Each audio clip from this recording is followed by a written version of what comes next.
signing sheets and all that, so.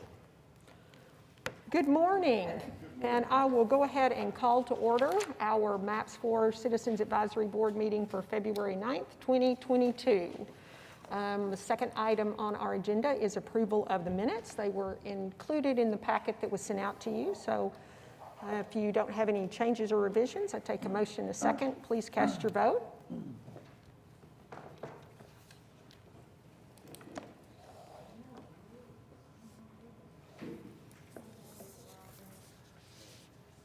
Okay.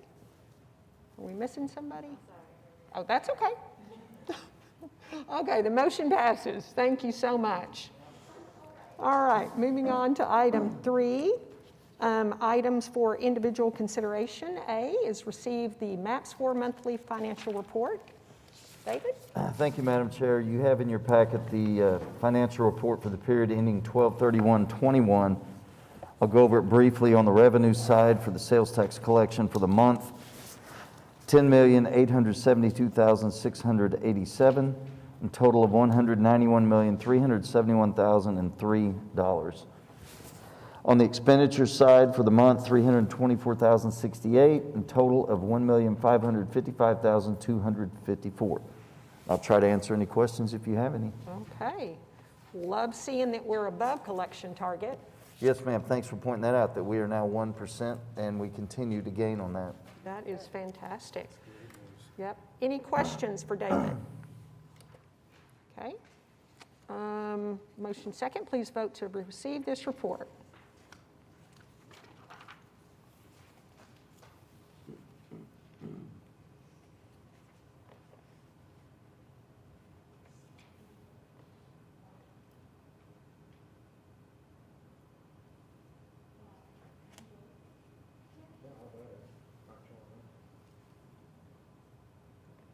Okay, motion passed. Thank you so much.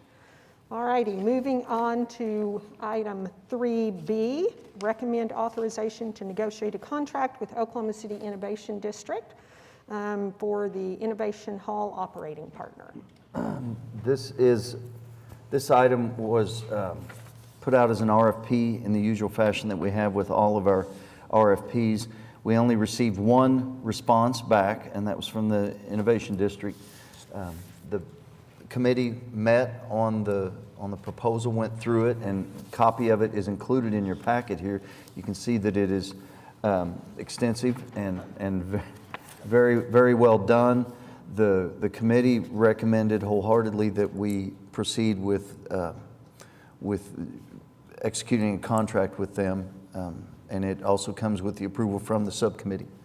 Yes, and I would say I was on that, both the selection and then the subcommittee, and the application was very robust. It actually exceeded my expectations, and I feel like they know what they're doing. We're in good hands with them. So we'll take a motion in a second. Okay. Please cast your vote.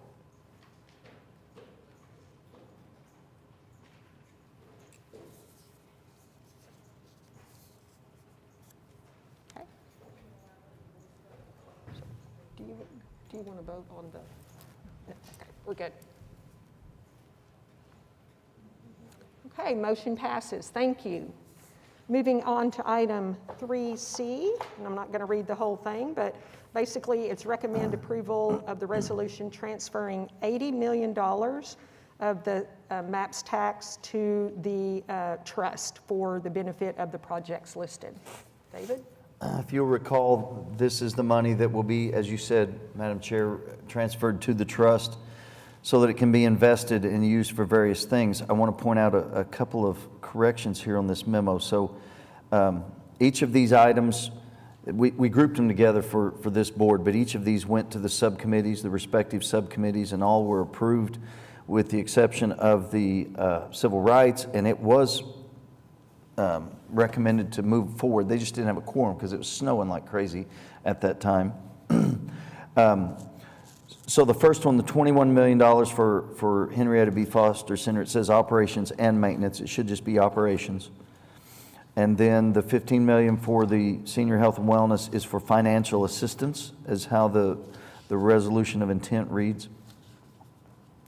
The 5 million for beautification is for operations and maintenance. The civil rights is just for operations. And then the 30 million for youth centers, this piece is actually two pieces. If you look at your implementation plan, you'll see that there's a 30 million and a 10 million. The 10 million we're going to recommend later on in the program because it is for maintenance. And we think that we'll have new buildings, they're a ways off. We didn't push them as early in the plan as the other piece that is for the operations. So we'd like that 30 million to get in there and start earning that interest so that it can be used for operations. So with those few corrections, this money is to finally move it forward to the investment fund because the trust is set up now. They are ready to receive the money. They've got everything in place. So we were keeping it so that it would stay in the MAPS funds and we would get the interest at that time instead of being in the general fund. So David, is the resolution corrected that's attached to our? It is not. Okay, so it's going to be corrected. And then all these dollars, none of the dollars are for maintenance? Some of them are. Some of them are? Okay. The 5 million for beautification is operations and maintenance. Okay. Thank you. Any So, other questions? Yes, Harry? yes, also, so David did the, not including the 10 million on the youth centers, did that change the total number to 70,000 instead of 80, 70 million to 80 million instead of 80 million? No. Okay. No. All right, okay. No, I was just pointing out that if we see that that's not for maintenance, there is an additional 10 coming later in the plan for Okay. maintenance. But it's still 80 million total for all this. Bob, do you have a question? Just to clarify and follow up on Mark's question, the resolution will be amended, and what the public record shows after our vote will reflect those changes that you So mentioned. you need to amend it as I described, and then when it goes to council, we'll change it. Okay. Okay. It's really just a matter of making sure that everybody here knows the resolution of intent spells out how it's going to be used. I just want to make sure that it was clear. But we need to first do a motion to amend. And then Yes, sir. I would think so. Right. Monique? I have a question about the 5 million for beautification. How is it operating and maintenance? Like, how is it just maintenance? Excuse me. So the resolution of intent says that part of that will be used to hire somebody to be permanent staff to promote beautification, but then some of the money could also be used actually for maintenance. So the operations piece would be a person. Okay, thank you. Other questions? Ally? Yeah, sorry, I don't know where my mic is. Does it matter procedurally that the subcommittee didn't have a quorum? Can you kind of walk us through that? So what we've always done, traditionally we've done, is to go ahead and do the presentations at the subcommittee level. And if everybody there is in favor of moving it on, we move it on because it is just a recommendation. It's not an actual approval. There's no legal aspect to it. If we had, let's say we had 4 people there and 2 of them didn't want to do it and 2 of them did, we'd hold it until the next meeting. But if it's unanimous, we typically move it on to keep things moving. Okay. Any other questions? So do we need to have a motion We to need- approve as amended? we need to first move to Move. amend. Move to Right, we amend. first move a motion to amend, Oh, okay. and then we'll have a motion to approve with the amendments. So is that going to pop up, or do we need, I move to amend the motion. As I described. Outlined by David. Yes, Okay, yes, as you described. perfect. Okay, so we have a motion. Do we have a second? Second. Okay, we have a motion and a second.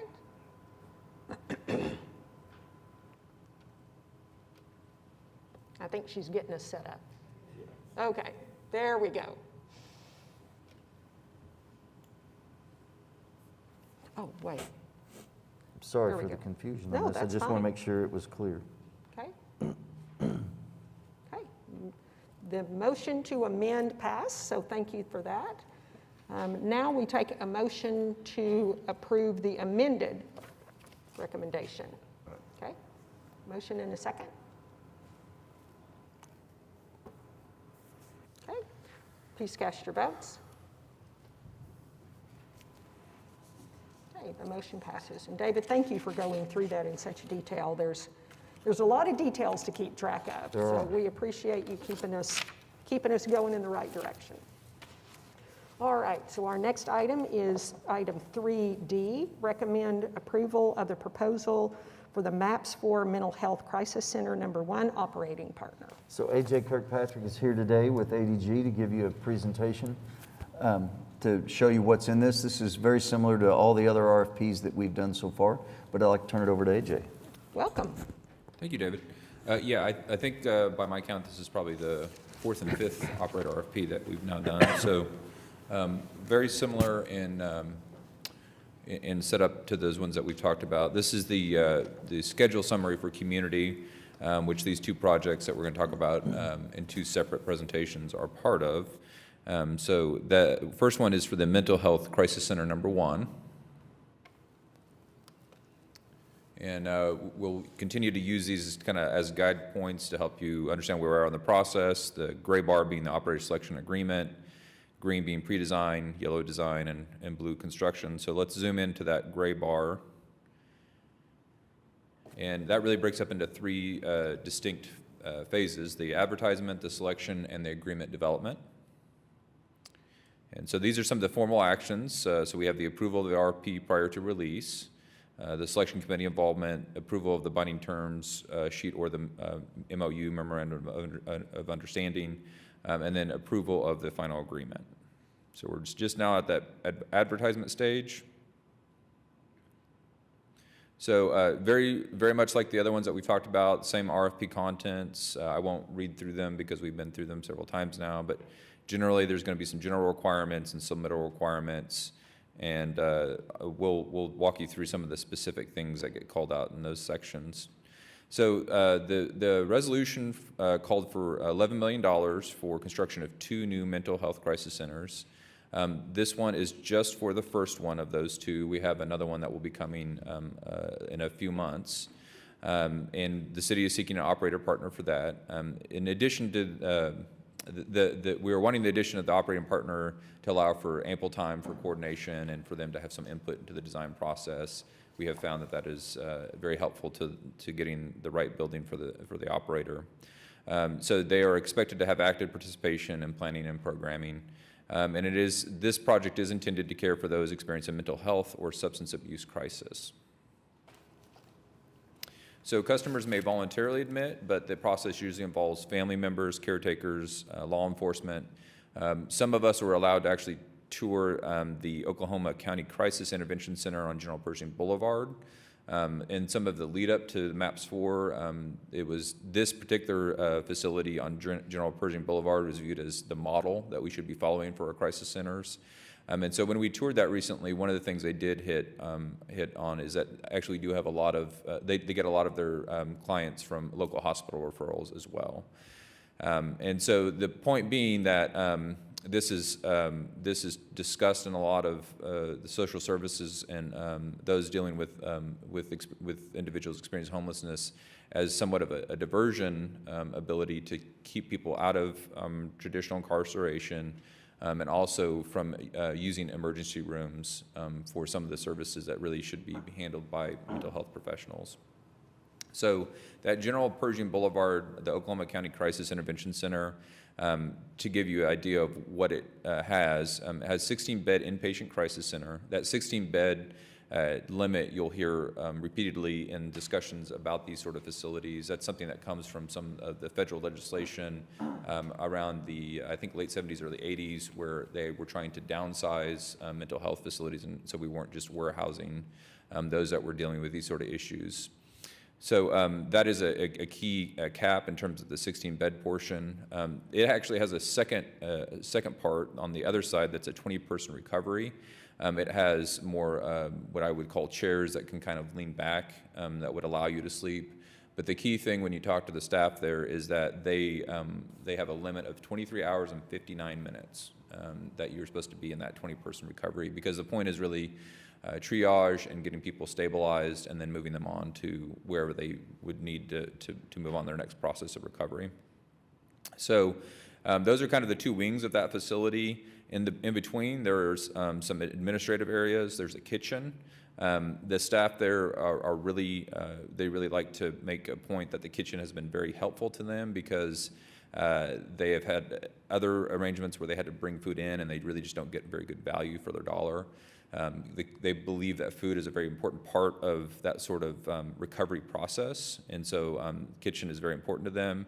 There's also some adjoining visitation rooms. If you're in the facility, you do have the right to have folks that are coming to visit you, whether that be family members or additional mental health professionals or substance abuse professionals. So one of the other things I'll mention is there is a secure entry for intake / law enforcement handoff. That is a really key point for them, at which point the law enforcement agency, if they are the one that are bringing the person, that it is an official handover that they are now in charge of that person. And one thing that did come out of our latest tour, I have toured this now twice, since the last time I toured it a couple of years ago, they actually, partially because of COVID, have stopped using their lobby, but they have actually found that there's a much more secure way to be handling this. And so if you do get an opportunity to tour this facility, just bear in mind that I think the lobby will be a key point of discussion, and whether or not we have it and how it might need to change in any future crisis centers. So in the RFP, the successful respondent should have relevant experience with similar facilities, be able to provide care and services for a broad spectrum of individuals experiencing mental health or substance abuse crisis, and have the physical and service capacity to operate and manage the centers.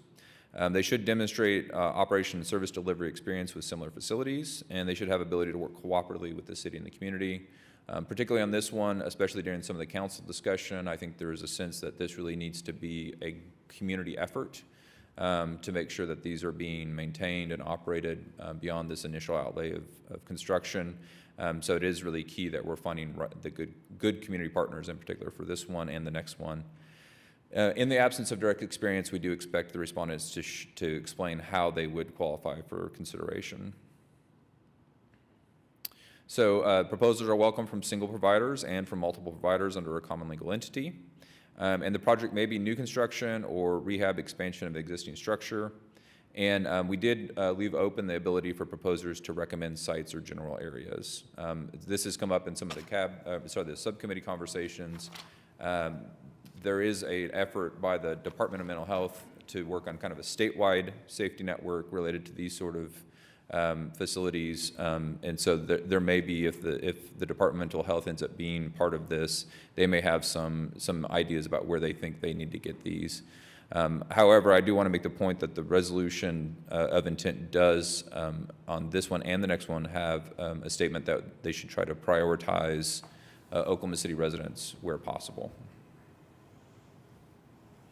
So that was the very next bullet, so I just touched on that.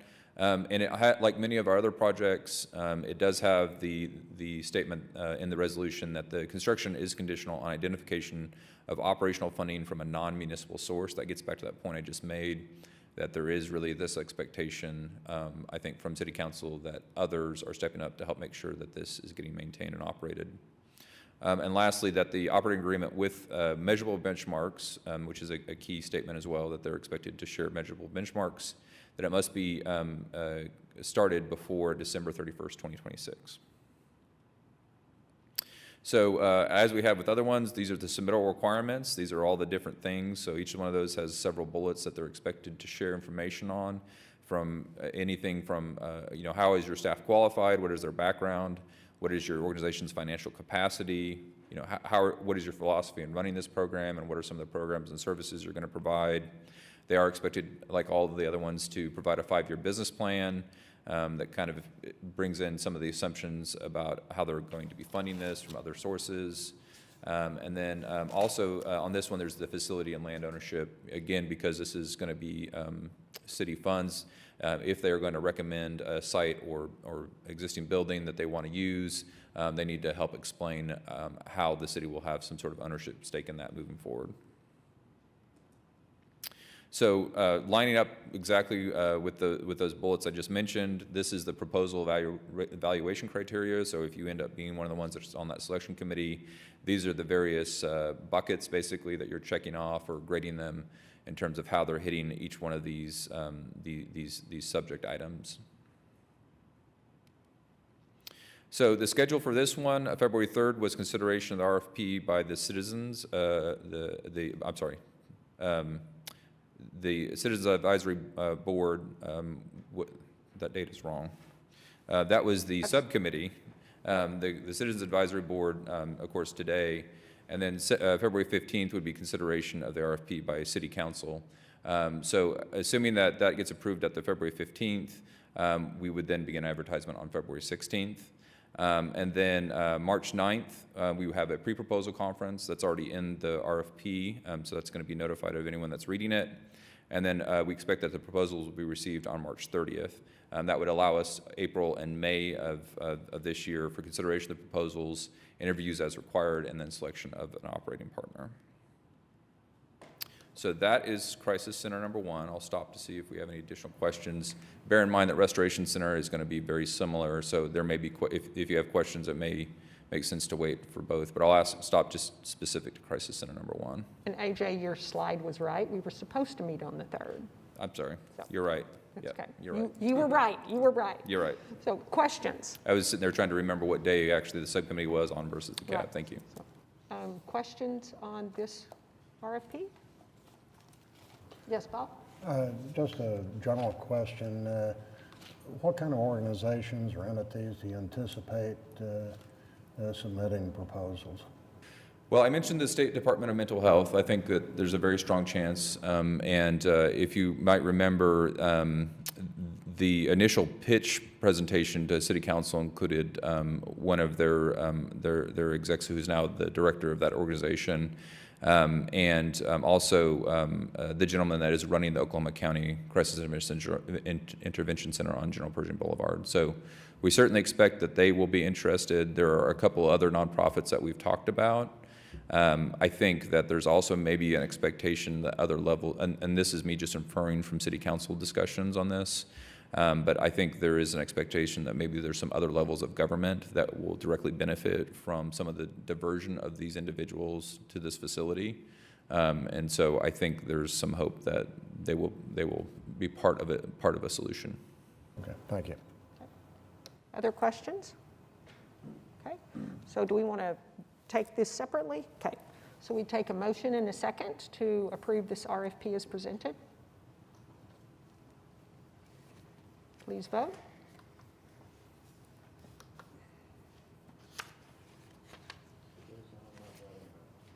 Are you on computer?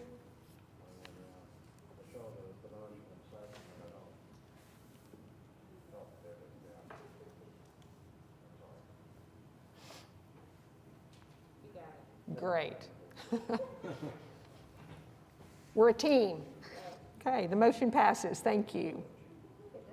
Okay, so moving on to item 3E, recommend approval of the RFP for the Restoration Center operator partner. Very similar. AJ has another presentation for the Restoration Center, so I'd like to invite him up again. Okay. Well, I will try to go through this one a little faster because it's a lot of the same information, and I'll try to just really hit on the things that are different about the Restoration Center. So this is that same schedule for all the projects that you guys are that the community subcommittee is overseeing, and then one thing I guess I didn't hit on hard enough, I get in that first presentation, is on that Crisis Center number 1. We would have design starting in the basically the second quarter of 2023 for completion in early 2025. And then on this Restoration Center project, we would actually have that starting about the same time. It's a larger facility and has a few more moving parts to it. So we'd expect that one to be completed towards the end of 2025. So exact same four components. So let's zoom in specifically to operator selection agreement and its 3 phases. those same key points that we talked about. So approval of the RFP prior to release, the selection committee involvement, approval of the binding terms sheet, and then the approval of the final agreement. And we are right there at the approval of the RFP prior to release. So same RFP content as before. As I mentioned, we'll jump into some of the general requirements.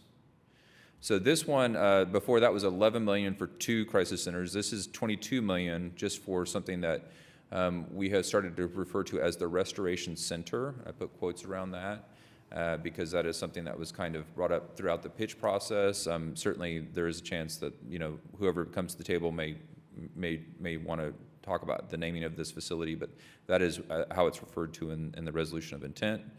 So it's expected to include a crisis center. I'm sorry, these are things that are specifically mentioned in the resolution of intent when it talks about the Restoration Center. It includes a crisis center, so that 16-bed facility that we talked about before, very similar to that. Methamphetamine detox, substance abuse, and other comprehensive services. So the city is again seeking the operating partner capable of managing the entire center. And you know, we talk about the fact that we want to make sure that they are an active part of the planning and design of this. So it is, again, intended to care for those experiencing mental health or substance abuse crisis.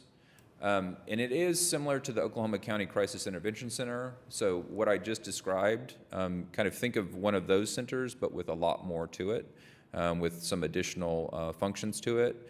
But it would still have some of the same core function. So the facility that has been used a lot as the model for this is the Bexar County, which is actually the San Antonio region of Texas Restoration Center. So that's where we're getting that Restoration Center name. So it has that 16-bed, that same cap we talked about before, crisis care center. I just got a question while you guys were voting about showering facilities, and it made me realize I didn't really hit this hard enough in that first presentation, but that 16-bed crisis center really is intended to be for anywhere from like 3 to 5 days of stay, compared to that urgent recovery portion that's really that 23 hours and 59 minute that I talked about before. So you would be there for several days. Many of the rooms have their own individual showers, so it's almost kind of like you're staying at a healthcare facility in that sense. The sobering unit would allow the Bexar County Restoration Center includes a sobering unit allowing 1 to 12-hour stays as an alternative to traditional incarceration. A key point here is that we do have our own detox facility as a community that is just west of downtown. So I think I already got a question after the subcommittee about whether or not ours might need a sobering unit, or what ours is at capacity or not. There is an extended 48-hour observation unit staffed by psychiatrists and licensed nursing staff. Many of the experts that work on these sort of facilities, this is a key point, they really like to talk about that this is going to be a medically oriented experience compared to maybe traditional incarceration, so that there is a big emphasis on having medical staff involved in all different parts of this. And then the Bexar County Restoration Center has a 28-bed detox unit built around a 5 to 7 day program managed by licensed chemical dependency counselors. So in that initial pitch presentation to the City Council, these are some of the items that were specifically called out that we would like, that some of the supporters of this project wanted to see considered in the facility. So they talked about medical detox, meth detox, which I've already mentioned was in the resolution of intent, medication-assisted treatment for opioids. Of course, we understand how much of an issue that has been for our state. Medical clinic, mobile crisis outreach team, a pharmacy, a temporary supportive housing, a public inebriate alternative, and then a wraparound services, that it would also need to have wraparound services and case management.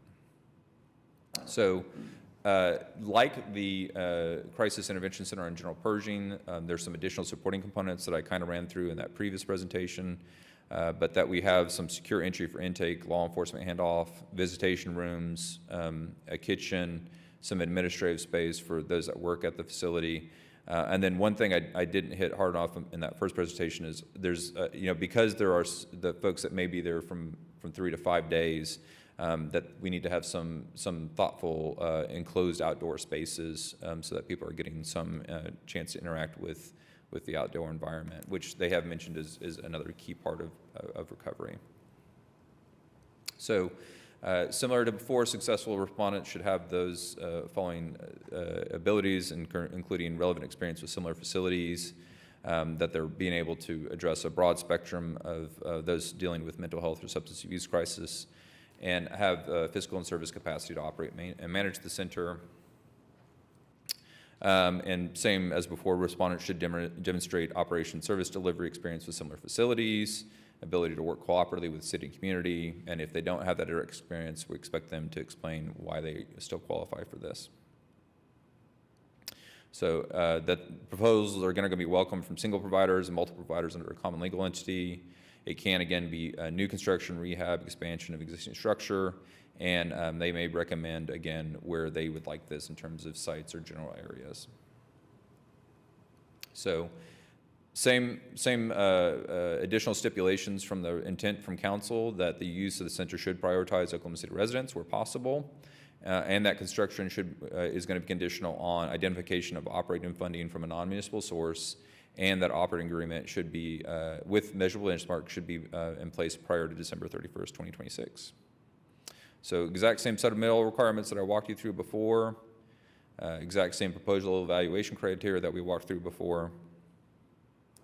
So again, the schedule, I won't trip up this time on this one. It was supposed to be at February 3rd, but it is here today for Citizens Advisory Board. February 15th, City Council, so exact same time frame as the one before. Advertisement would start on the 16th.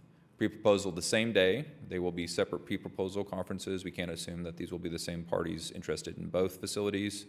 So I think there's about an hour apart between the two. Both are due on March 30th, and then we would have April and May to do the same consideration of proposals, interviews as required, and selection of the operating partner. So with that. Okay, any questions for AJ? Thank you so much. Okay.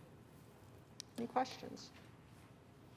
So AJ, I got a couple questions.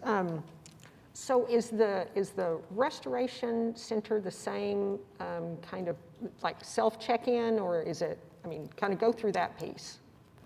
Yeah, that's a really key point. I think because the Restoration Center has so many other services than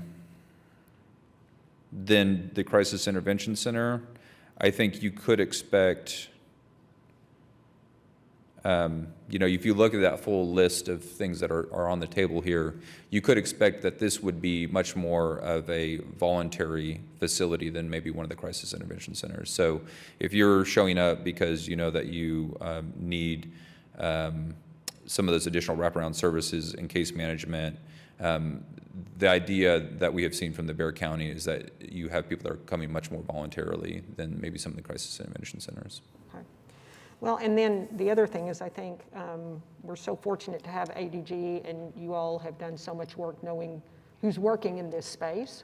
But I think between you and the subcommittee, coordinating what's the existing services with the new services and the multitude of new facilities, I think that's going to be really interesting to hear how you figure out how to maximize these projects to provide the most support and services to our residents.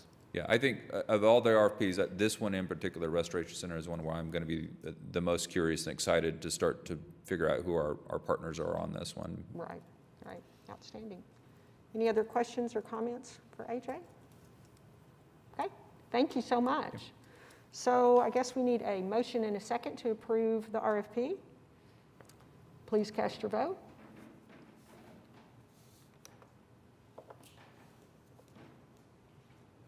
Okay, the motion passes. Okay, so now we are to item number 4, discussion items. David, do we have anything today? I just want to say that we've got a lot going on. We didn't bring a lot to the board today, but it's coming. We've got a lot of engineers and architects we're trying to hire, and some that we have hired that have started. Projects are moving. Fairgrounds Coliseum is well into design right now, so that'll be coming to you this summer, early summer. So there's a lot going on. There's just not a lot to show for it right now, but a lot happening. I don't think anybody questions that y'all are sitting around eating bonbons, so. Any other discussion items? I just have one quick question. I don't know if this is working or not, but. Is that, are you turned on? Oh, no, there I am. Just a quick question on the follow-up between maintenance and operating funds that we transferred over to the investment trust. So as the operators come on board, will they receive the operating funds and then the city keeps the maintenance funds because if they're city property, do you do the general maintenance to the facility? How, or does the operator keep the maintenance and the operator funds? So I think that part of that will depend on how the operator agreements are made. Typically, the city takes care of anything over $7,500 as a capital item. I think that that's really something that the trust is going to have to establish on how they're going to treat that. Yeah, and I would think that it's going to be a combination of the spending policy for the trust and what the agreements with those operating agreements say. So I think we're going to have to work together to pull all of those pieces to make it work. So where that probably comes into play is with the Freedom Center. So the city can't spend city money on non-city properties, but this maintenance fund probably could. I don't know. The attorneys will have to get That's right. involved in that, and the trust will have to work that out, but that might be one of the subtle exceptions. things in there. Right. Good. Well, it just seemed like we were trying to tease out maintenance and operations, and so I didn't know if those were going to be two separate pots of money, or, I mean, that's all one, right? We all just transferred the 80 million for maintenance and operations. Right. So from the trust perspective, as we've kind of started formulating and thinking about this, we will have a, so I'm leaning into my paid job now. We'll have essentially funds for each of the projects and what their uses are for. So it's one big, pot of money that's invested, but we'll be able to differentiate the different amounts. Because I can envision that one operator may, because first off, they're going to come online at different times, okay? So we need to have a way to credit those or keep track of those projects, those operators that have begun taking those funds versus those that haven't. But second off, I can envision years when perhaps an operator doesn't want the full distribution for that year. So we're going to think of it in terms of like fund accounting, but fund accounting for different purposes as well. So we will keep track of it. Okay? Great question, though, Jessica. Yes, Monique? I'm glad that somebody else is looking over there because it sounds too much for me. Well, luckily, it's what I do during the day, too. So, Bob? Just sort of a looking on down the line question. Once the Restoration Center, the crisis centers are constructed, we have an operator managing it. What role does the city play 3 years, 5 years, 10 years on down the road to make sure that benchmarks are being met and that the facilities are performing as we want them to perform? I'm not sure where the city comes into overseeing that. So those if at all. agreements will be assigned to another department, whether it be parks or whomever, and they will be the ones to oversee that and report back to council, I'm sure, with those benchmarks. Okay, and the agreements with the operator, do they have a typically standard term? Are they annual, or is that something that's negotiated with each one? Yes. They'll have to be worked out, yeah. Okay. I don't have details on that. Okay. All right. Good enough for today. Thank you. Great questions. Anything else? Okay, so item 5, comments by board staff and citizens. Do we have any citizens signed up to speak today? Okay, I think we've taken care of the board comments. Staff, anything from staff? Anything else? I appreciate everybody making this special meeting. I realize it was a ding to your schedule, but keeps everything moving, and I appreciate it. Yeah. Well, we appreciate all the things that you and your staff do to to keep us moving forward. So if there's nothing else for today, we are adjourned. Thank you all so much.